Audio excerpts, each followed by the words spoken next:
দর্শক, দেশের বিভিন্ন স্থানে নার্সিং ও মিডওয়াইফারদের ৮ দফা দাবি বাস্তবায়নে সারা দেশে আন্দোলন কর্মসূচি পালন করেছে মেডিকেল টেকনোলজিস্ট ও ফার্মাসিস্টরা। প্রতিনিধিদের পাঠানো তথ্যচিত্রে ডেস্ক রিপোর্ট।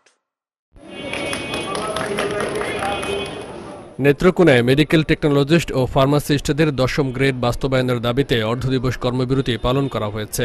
জেলা সদর হাসপাতালের সামনে সকালে অর্ধদিবস কর্মসূচি পালন করা হয়। টাঙ্গাইল মেডিকেল কলেজ হাসপাতাল ও ২৫০ শয্যার জেনারেল হাসপাতালে কর্মরত মেডিকেল টেকনোলজিস্ট ও ফার্মাসিস্টরা ১০ম গ্রেড বাস্তবায়নের দাবিতে কর্মবিরতি পালন করেছে। দাবি না মানলে বৃহস্পতিবার পূর্ণ দিবস কর্মবিরতির কর্মসূচি পালন করার ঘোষণা দেন আন্দোলনকারীরা।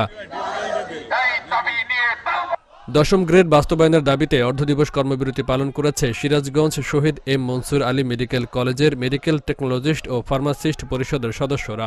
বুধবার সকালে এই কর্মবিরতি পালন করা হয়।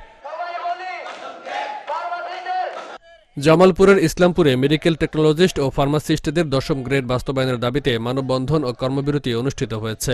সকালে উপজেলা স্বাস্থ্য কমপ্লেক্সের সামনে বাস্তবায়ন পরিষদের আয়োজনে অর্ধদিবস কর্মসূচি পালন করেন টেকনোলজিস্ট ও ফার্মাসিস্টরা। মেডিকেল টেকনোলজিস্ট ও ফার্মাসিস্টদের ১০ম গ্রেড বাস্তবায়নের দাবিতে ঝালকাঠিতে কর্মবিরতি পালন করা হয়েছে। সকালে ঝালকাঠি সদর হাসপাতাল চত্বরে এই কর্মবিরতি পালন করে মেডিকেল টেকনোলজিস্ট ও ফার্মাসিস্টরা। ১০ম গ্রেড বাস্তবায়ন উপলক্ষে কুষ্টিয়ার দৌলতপুরে চাকরিতে ১০ম গ্রেড বাস্তবায়নের দাবিতে সরকারি হাসপাতালে কর্মবিরতি পালন করেছেন মেডিকেল টেকনোলজিস্ট ও ফার্মাসিস্টরা।